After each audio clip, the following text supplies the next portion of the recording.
Foldable phones are back in the spotlight, and big brands are betting big. Samsung's new Galaxy Z Fold 7 and Flip 7 headline the trend, driving fresh interest across markets.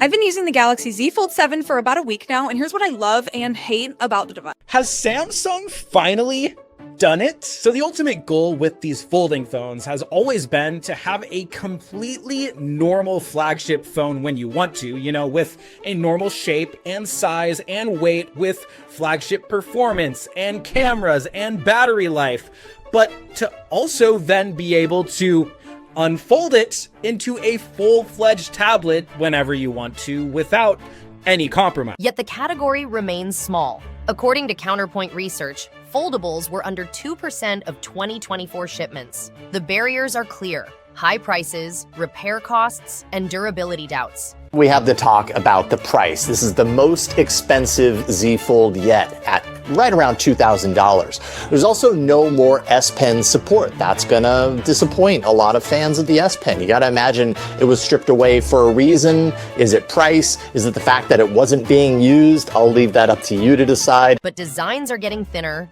hinges stronger, and batteries better.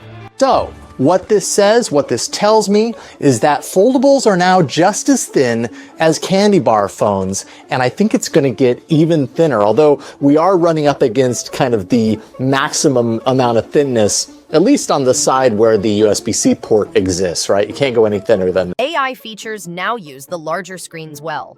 Hi, Gemini. This is my restaurant. I want to add a local vibe to my interior. Of course. So you might consider incorporating elements like rich, colorful fabrics like table runners, traditional Thai artwork, or wooden carvings. These look interesting. Which one would you recommend among these two table runners? Given the light and airy feel of your restaurant, the table runner on the left would be a great choice. It has a delicate pattern and lighter color. This film explores why Samsung, Google, and possibly Apple are investing, and how falling prices could move foldables from niche to mainstream.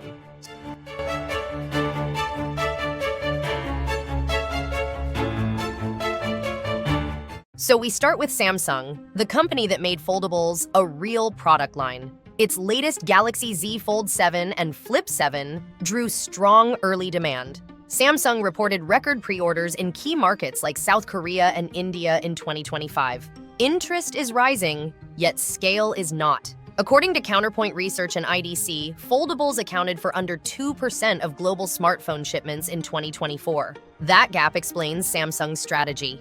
Price remains the biggest break. Premium foldables still cost well above flagship slabs. Samsung has not always cut list prices. Instead, it leans on trade-ins, carrier subsidies, and financing to lower the effective cost. The company also pushes longer software support, up to 7 years on recent Galaxy models, to reassure buyers about value and longevity.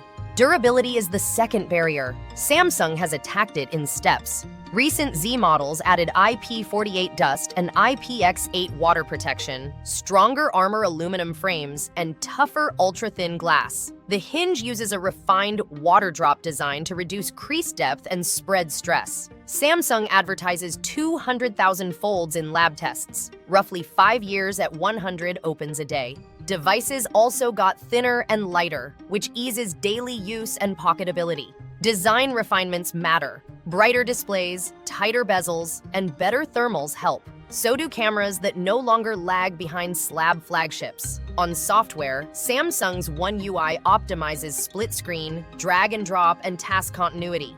Galaxy AI features, summaries, live translate, and circle to search now fit the larger canvas. That makes the inner screen feel justified, not just novel.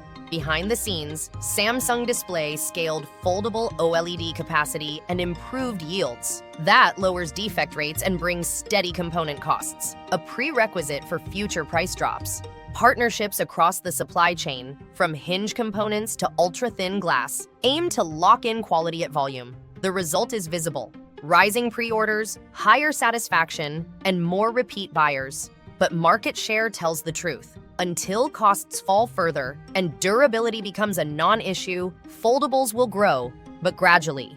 Samsung knows this. Its playbook is patience, iteration, and scale, one model year at a time. Rivals rid the same playbook, and they are closing the gap. Google pushes Foldables as a software story. The Pixel Fold line showcases Android's large screen work. Android 14 and 15 added better multitasking, dual-pane layouts, and app continuity. Google's own apps now scale cleanly across sizes. Gemini features sit on top of that, from context help to on-device summaries. The message is clear: utility first, then novelty. Motorola attacks on price and polish. The Razr line brought clamshell foldables under $700 in 2024, widening access. The Razr Plus targets premium buyers with a larger cover screen and refined hinge. Motorola highlights reduced crease visibility and lighter frames. It bets that style and affordability can grow the category beyond enthusiasts. In China, Huawei leads on scale. Counterpoint Research reported Huawei as the country's foldable share leader in 2024, helped by Mate X series momentum and Harmony OS integration. Sanctions forced in-house design, but also tighter hardware-software control. Xiaomi moves fast too. It launched the Mix Fold 4 and the Mix Flip in 2024 with thin frames and competitive pricing, though both remain China-only for now. One theme links these efforts: engineering maturity. Teardrop hinges, tougher ultra-thin glass, and 200,000-fold durability claims are now common. As parts improve, costs fall, and designs get slimmer. Then there is Apple. Display supply chain consultants and Bloomberg report Apple is evaluating foldables for 2026 to 2027. A book-style device in the 7 to 8-inch range is often cited. Apple's entry would reshape expectations on price, apps, and repair. Competition is doing what markets do: squeezing costs, hardening hardware, and refining software fast. That pressure is shaping the next phase. From niche experiments to practical daily drivers, hardware comes first. New water drop hinges reduce the crease and stress on the panel. Ultra-thin glass layers are tougher, with better scratch resistance than early films. Several 2024 models added dust protection, moving to ratings like IP48, a step beyond the old IPX8 focus on water. Many devices now claim 200,000 folds or more in lab tests, addressing longevity head-on. Software is maturing in parallel. Google re-optimized Android for large screens with Android 12L and has continued in Android 14 and 15. App developers are finally embracing split-pane layouts, adaptive docks, and drag-and-drop. Multitasking feels less like a workaround, more like a feature. AI is the new layer. On-device models power translation, note summarization, and image editing without the cloud. Samsung's Galaxy AI and Google's Gemini Nano show how larger foldable screens fit productivity, not just media. Costs are easing, slowly. Display supply chain consultants report improving foldable OLED yields, which lowers panel costs over time. More suppliers, BOE, CSOT, and Samsung Display, add competition. Clamshell models are already pushing below $800 in some markets, while book-style devices inch down from the $1,500 class. Carriers, trade-ins, and refurbished channels amplify the effect. Repair and support will matter.